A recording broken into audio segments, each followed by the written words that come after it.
Hey guys, welcome to Tutorial Guru. Today we'll be learning how to turn off data saving mode in YouTube, and now let's dive right in. Now to turn off data saving mode in YouTube, first open up your YouTube app on your phone. And after opening your YouTube app, guys, on this interface at the bottom right corner of the screen, you can see there's a U button available for us just beside the subscription. At the bottom right, tap on the U button at the bottom right, and this kind of interface will appear. On this interface at the top right corner, tap on the settings or the gear icon at the top right corner of the screen, and you'll land over here. Now you can see the third option where it says the data saving mode.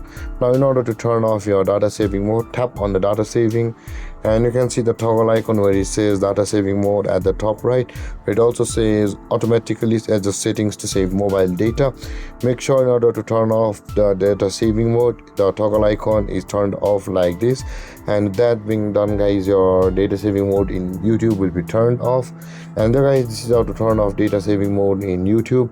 And if you have any confusions or questions regarding the topic, feel free to comment in the comment section below, and don't forget to like, subscribe and hit that bell icon for more videos. Thank you for watching, guys. Peace.